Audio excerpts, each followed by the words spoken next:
On today's show, we're talking with Kevin Hutson from Futurepedia, and we're walking through how you actually go from an AI novice to a master workflow builder. We're going to show you some use cases, some examples, and help you understand how to actually move and improve your AI fluency.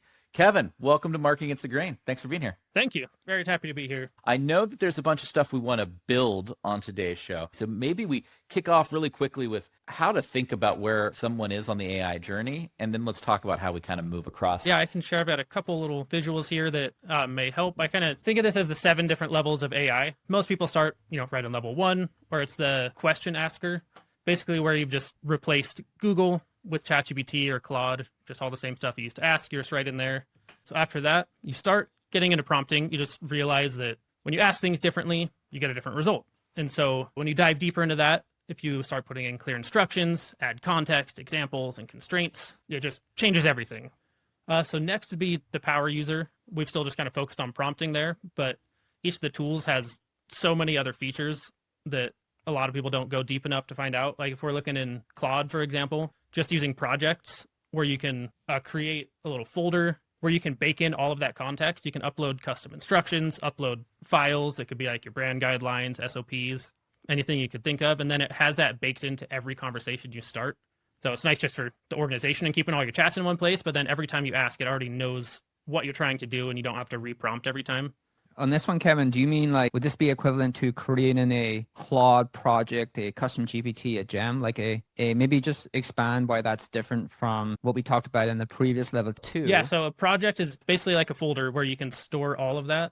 So I have these custom instructions here where it says what my channel is, what type of content I like to do, what type of voice that I use. It also has the memory up top that in Claude, it adds to that every 24 hours and over time expands on everything you've asked it and things you've critiqued and be like, oh, I didn't like this. It'll just naturally bake that into the memory. So every time I do anything in here, it has all of that context. I have a Claude project for every singular kind of project that I'm trying to do. And I think of it as my AI second brain.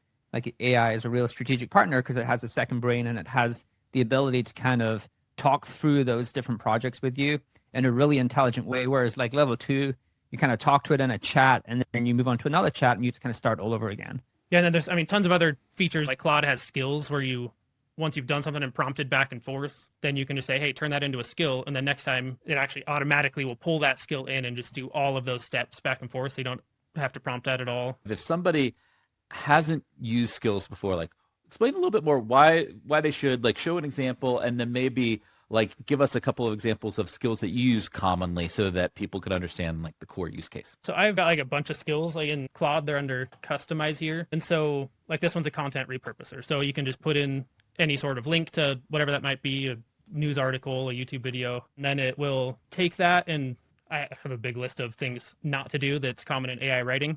So I've kind of built that into the skill so it doesn't sound like it was written by AI. And this is all baked in every time the skill gets called, everything that I'm going through on the right. And I, of course, had Claude help me write all of this. But then it drafts posts for X and for LinkedIn. And yeah, I have, 4 main skills I use when I'm scripting through YouTube videos as well. Those ones I just use a ton. Oh, that's super cool. A ton of good ideas. Well, I think where most people want to get is into that workflow building stage. Yeah. And we want to spend, I think, the rest of the time kind of helping people understand what that looks like, what some of the core use cases and tools are there. Most people will kind of just stick with their LLM of choice. But then around here is where you realize there's just so many other tools out there. And it can get super overwhelming. So I have 5 main tools that I use a lot that are kind of pretty broadly applicable. People are going to have different tools depending on what they do, but there's a few that kind of apply to most people. And then once you really get in depth on going over a couple different tools and working them all together, most workflows can be cut down by hours. We just dropped a free guide that every marketer needs right now. It's called the AI Skill Ladder. This guide gets you past the prompting stage and into the building stage with 7 agent tools, a framework, and a cheat sheet to take your AI usage to another level. Plus, it's free. Get it right now, scan the QR code, or click the link in the description below. And speaking of leveling up your AI skills, Futurepedia is joining HubSpot Media, the largest YouTube and media network for AI skill development with over 2.1 million subscribers across Futurepedia, Skill Leap, and Howfinity. If you're serious about actually using AI in your workflows and not just reading about it. This is a big deal. More on that very soon. A few of the main ones like Manus. So Manus is autonomous. It's an AI agent that's really designed to act like a digital employee. So it executes complex multi-step tasks all on its own. Sometimes it'll send off like multiple sub-agents to go do a bunch of tasks all at once and then just come back with a finished result. It's pretty amazing. It's one of the easiest entries into agents. You just kind of ask it to do whatever that might be, and it just figures out, weaves together all the multimodal tools. Could be generating images, videos, copy, PowerPoints, like anything. It just kind of figures out what tools it needs and gets the job done.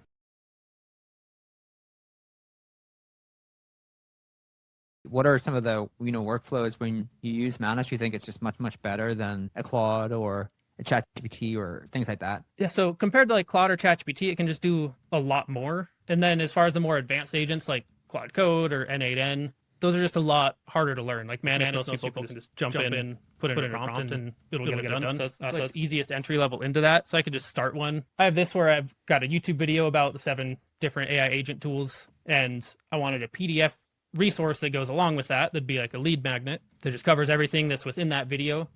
So it'll have like a list of use cases, starter prompts for each of those, and have a cover page, and then also have our like logo and branding for the colors. So I can drop in our logo and some branding, and then just send it off. And just from that, it should have everything it needs to do the job. So it's going to go out and actually watch that video right on YouTube. Then it'll develop all the copy it needs to put into that PDF, and it can actually design the whole thing on its own using those colors I uploaded with all that unique branding. And this will take a few minutes, so I can jump into some other ones that I have in here. I think one of the use cases you're showing is super cool. So you kind of give it a YouTube video to go. When you say, is it watching the video? Is it going fetching the transcript, or actually just going to consume the video and then turning what it's watched into a PDF? Yeah, so it'll utilize the transcript primarily, but it can actually watch the video and find key points in the video. Using the Gemini model, probably. Images from the video to use it. Yeah. Yeah, Gemini actually goes and watches the videos if you've ever dropped those into Gemini, which is the main thing I use Gemini for, is just because it's so good with YouTube. Yeah, the YouTube connection. Like, I think one of the things you're showing, coming back to like why Manus over some of the other agents like ChatGPT or Claude, I think you're showing one of the core reasons why, because it can switch between models for whatever task is relevant to that model. So like Claude is not going to go off and do this because it's not going to connect to Gemini and start to pull all the transcripts from YouTube. Whereas Manus is like, it can just pull in the model that is best suited to that task, which I think is a real advantage for it. Yeah, exactly. And then it can, pull in Nano Banana to generate images. It can have the skill to generate PDFs, which is its own other skill. It can do full websites. It can go off. It can actually create like a Google Sheet and add a bunch of stuff to that sheet for you. Like I've had to go off and like find leads, and it'll just scour the internet, find a bunch of different leads based off of your requirements. And then it'll actually create the whole sheet with all their contact information, go to their profiles, and do all of that for you. And like 10 minutes later, you just have the whole list done. And I've used this just for research before too. Like while this is working, it looks like it's extracted everything from the video, and then it's like identified the tools, and now it's going to actually go and research those in addition to what was already in the video. So it just kind of comes up with its own plan along the way. Like, do you give away PDFs for your audience or something like that? Yeah, so we actually did one for this video. Okay. It's a free PDF. Yep. We collected emails, of course, but yes, you made that like an offer as part of the video? Yeah, and the way we usually do that, we use Lovable on the back end. So once that's downloaded, you just create a quick landing page in Lovable. You just basically ask it to create it. We have a little template, but it'll create the landing page, have the email collection, and just do it all at once. You just prompt for it, whole thing's there. Then we just embed that onto the site. Very cool. And then for one that will show how comprehensive these types of things can look in Manus, this is one just where I asked it to go and analyze. That's when you're like making a video on something, and you can just ask it to go off and do all the research for you. And then it builds it in this interactive way that's just a lot easier to look through. And part of the prompt, I have it to, as it's going, generate things that I could potentially use for B-roll as well. So it's like doing all the research and I'm reading through it. Then I can go down and be like, oh, this is the B-roll stuff B-roll is cool. right here. That's a smart idea. Yeah. So that's all built in. And I can like click through all of this as I go, learn stuff I might not have uncovered in my own research. And then at the bottom, it has like the whole B-roll gallery of everything it created that I might want to end up using in the video. I think it's a pretty great use case because you can use a bunch of videos that have done well in your vertical and use those as inputs and then come up with a different angle or a differentiated take on that topic. So you can use it. It's a great research tool, actually. So I think there's a ton of interesting use cases in kind of giving Manus YouTube URLs as inputs and then having it create a bunch of things around that. The other one I would love to do, but it's just too token hungry, is like create vertical dashboards for performance of channels. And so you can just input a channel and Manus will create you a dynamic dashboard to show you the performance of that channel over time.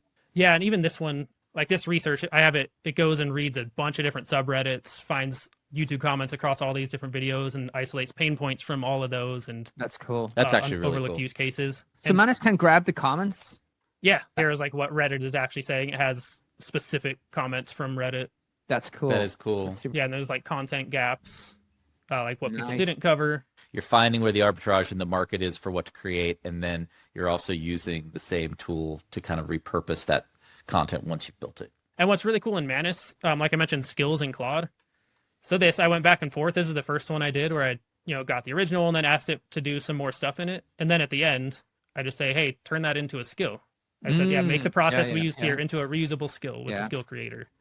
And then now I added that to skills. And then anytime I want to research a new topic, I just click it from the skills and type in the topic. And it goes off and does this entire report for me. And do you do the same, Kevin, with like updating skills? Like if you do that and you doesn't get a result that you want, you maybe ask some different questions or run some different prompts, do you then go back and update that skill? Because I think that's part of the challenge with skills is like managing them and keeping them updated too.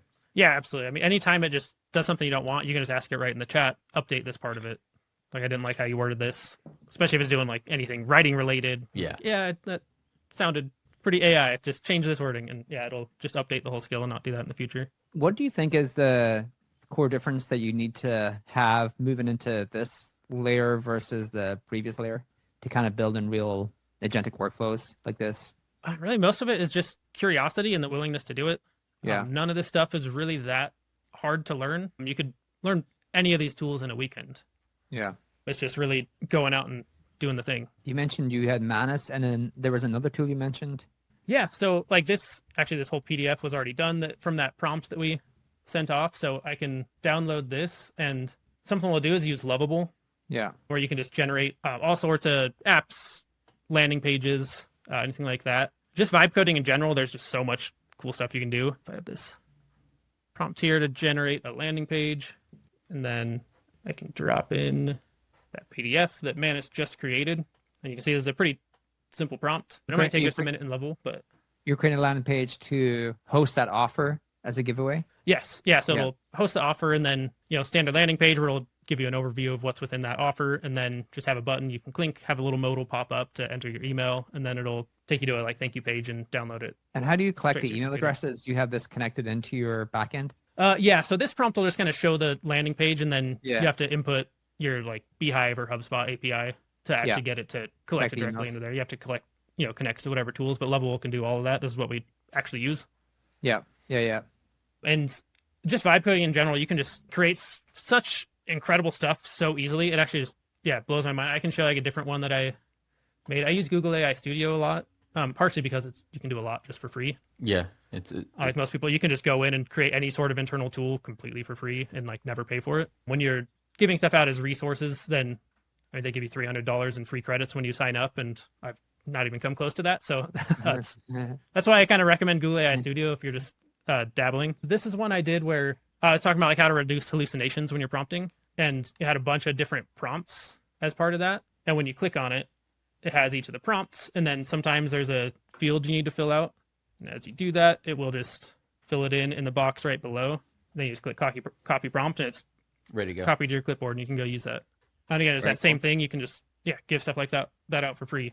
Yeah, that's so much easier to kind of just give away like coded apps now in the way that we used to give away coded content. You can even get more advanced on this. Give out a full piece of software just as a lead magnet. Yeah, software code is essentially becoming disposable. Like, you can give something away, don't have to maintain it, don't have to do all of the old software work that you used to have to do. It's pretty incredible. It's a good reminder of like the show don't tell. Like if you can give somebody an app and show them what the value you can deliver versus like telling them in a PDF or a slide deck, you're going to be at a better point of advantage. But I'm actually just constantly amazed like what you can actually build. So I had a video where I wanted to compare all the different AI video tools. There was like 9 different tools, and I wanted to do it like as a tier list, but I wanted to be able to actually play the videos live as I was doing all of that, which there's just no software that exists. That's true. And so I would have had to do that like in Premiere Pro after the fact, but it wouldn't have been live. I was like, this I'm just like not gonna be able to do it. It's like, wait a second, I'll just ask Google AI Studio and see if it works. And it literally just created this whole app where Pretty you awesome, have, actually. yeah. And when I actually did this in the video, this is like a full like infinite canvas. I had like 150 videos playing all at once on here. And each time you just click batch media, then you can drag a video into each of these boxes. Then it like pops them up on the side. That's super cool. Yeah, they would just pop down onto the canvas. Then you can like just drag everything around, and then this one you would just like spawn logos. One of those things where I was like, there's no way it can do this, right? And even if it does, that has to break by the end of this video when I'm comparing this across like 15 different prompts. And this was like zoomed out all the way, full 150 playing all at once, and like nothing broke. Just the fact that you can create a tool like that just out of nowhere is blows my mind. It's super remarkable. No matter how many times I do it. And I think that's the right example of like how to think about it. You're going from interacting with these kind of assistants and augmenting largely text output for a lot of people, some multimedia output, to go building like full-blown web applications or doing multi-step workflows using skills, multi-model agents like Manus. And then you can just like have an idea of like, hey, I want to visualize and show this thing and build a custom way to do that in a way that just wasn't previously possible. To me, it just completely changes the storytelling and how you actually bring stories to life, which was a big takeaway from the conversation today. Kieran, anything for Kevin before we sign off today? I think the Manus use case you showed was great. So like if you were watching this and you wanted to kind of move into layer 4, I think using Manus as a kind of research tool to go look at these YouTube videos, and then you kind of layered in, hey, like go look at the video, go research these other places like Reddit, all of these other places. And that topic they covered, what are other things people are saying about that topic? What are other things that are trending about that topic? And tell me how I could create something about that in a really differentiated way. And I'm sure it could actually create a pretty good script for you as well. And so I think that is a good first use case to go from like the kind of layer 3 into the layer 4, the workflow weaver, and maybe go try out Manus and start to use it as a great content research tool. Yeah, definitely. And you know, everyone can kind of customize that to exactly what their use case is. Like once you see the power of it, pretty much anything you want to do, you just add in a little bit of context and it'll just go off and get it done for you. Cool. Awesome. Well, Kevin, thank you so much for joining us today. We appreciate you, and we'll see everybody next time on Marketing Against the Grain. This data is wrong every freaking time. Have you heard of HubSpot? HubSpot is a CRM platform where everything is fully integrated. Whoa, I can see the client's whole history, calls, support tickets, emails, and here's a task from 3 days ago I totally missed. HubSpot. Grow better.